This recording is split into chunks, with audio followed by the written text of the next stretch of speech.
কলকাতা শহরে যে ছাত্র আন্দোলনের নামে কার্যত তাণ্ডব দেখল শহর এবং সাংবাদিকরা তার মধ্যে থেকে বাদ গেল না, সেই ঘটনায় 11 জনকে ইতিমধ্যেই আটক করেছে লালবাজার এবং তাদের মধ্যে প্রায় বেশিরভাগই রাজাবাজার, খিদিরপুর ওই চত্বরের বাসিন্দা।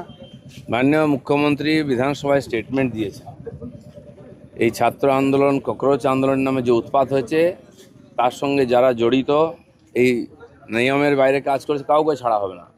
উনি বলেছিলেন 16 জনের লিস্ট আছে, কে কোথায় নামও বলেছেন, অ্যারেস্ট হচ্ছে এবং গুন্ডা দমন যে নতুন আইন হয়েছে সেই আইনে এদের বিচার হবে এবং কাউকে ছাড়া হবে না। যে যা ইচ্ছা করবে পশ্চিমবাংলায় এটা, এবং আগে যেগুলো হয়েছে তারও বিচার হবে। ধর্মেন্দ্র প্রধান পদত্যাগ করলেন, কিন্তু রাজনৈতিক মহলের একাংশ বলছেন ছাত্র আন্দোলনের জোরে, একাংশ বলছেন নরেন্দ্র মোদী তার রাজধর্ম পালন করলেন। আপনার কি মনে হয়? দেখুন, আন্দোলন হচ্ছে, সরকার যেটা ঠিক মনে করেছে, মাননীয় নরেন্দ্র মোদী আছেন, তিনি মনে করেছেন যে পদত্যাগ করার দরকার আছে, তো করেছেন উনি।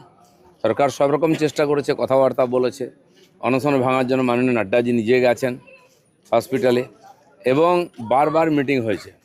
তো ওদের কথাবার্তার মাধ্যমে ছাত্রদের সঙ্গে যেভাবে ব্যবহার করা উচিত, ইমোশনাল, ওরা সরকার সব রকম রাস্তা খুলেছে, ব্যবহার করেছে, তাদের দাবি মানার চেষ্টা করেছে।